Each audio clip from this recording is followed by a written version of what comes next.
Baik, Assalamualaikum. Salam sejahtera, salam GBN, salam Malaysia dan salam kuasa ketiga. Jadi live ringkas hari ini adalah bagi membincangkan pilihan raya negeri. Okey. Baik. Sebenarnya live hari ini saya hendak membuat lanjutan kepada cadangan saya semalam agar ahli-ahli Parlimen Barisan Nasional ataupun UMNO, dia terus menjadi ahli Barisan Nasional dan kemudian keluar UMNO dan dia tidak perlu kosongkan kerusi Dewan Rakyat. Jadi saya sebenarnya dalam proses berbincang dengan seorang peguam berdasarkan keputusan baru ini Speaker Dewan Rakyat, di mana ahli-ahli JRS yang telah keluar bersatu tetapi kekal ahli terus JRS tidak perlu kosongkan kerusi. Saya sedang berbincang dengan seorang peguam apakah ianya sama keadaannya jika MP-MP UMNO keluar parti tetapi kekal Barisan Nasional, adakah mereka perlu kosongkan kerusi. Jadi ini saya akan bincangkan dalam live esok ke lusa.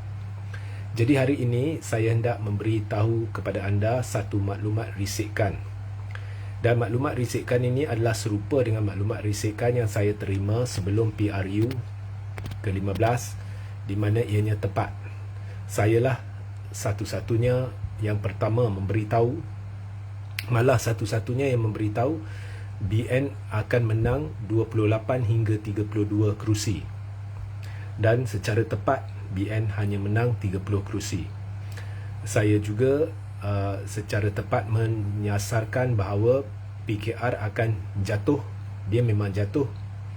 Dan jumlah kerusi Pakatan Harapan akan jatuh. Cuma adalah laskar-laskar cyber yang sedang memain-mainkan naratif kononnya saya telah tersasar sebab saya ramalkan pejuang akan menang besar.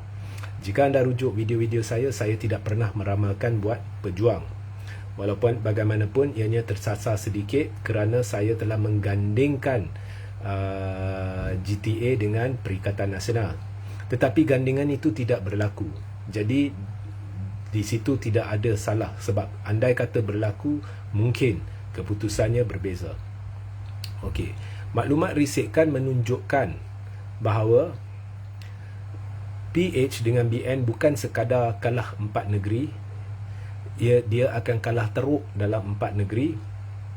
Penerimaan rakyat terhadap gandingan PH dan Barisan Nasional, ini dengar ya, penerimaan rakyat terhadap gandingan PH dengan BN kurang daripada 40%.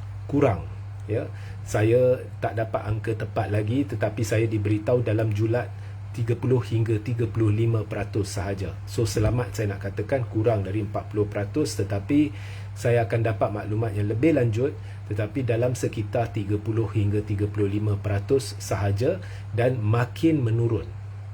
Okey.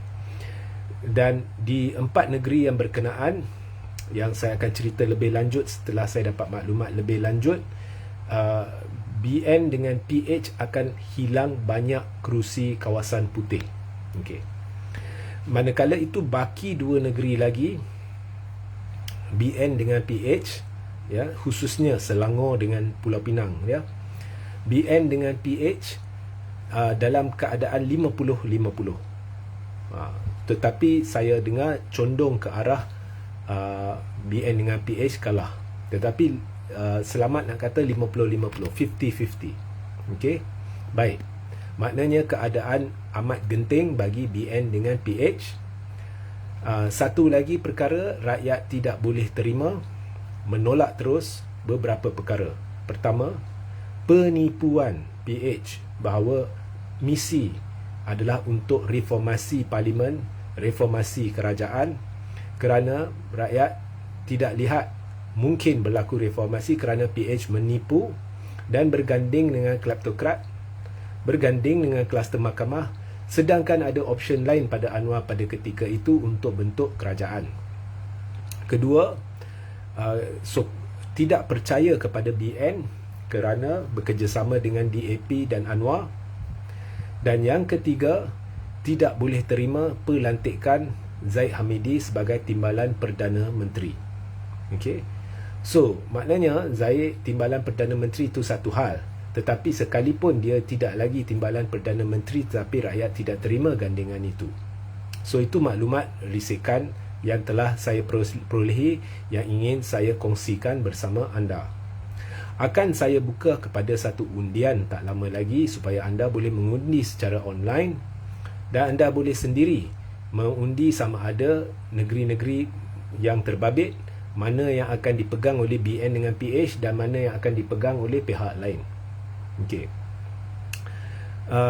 Keempat, seandainya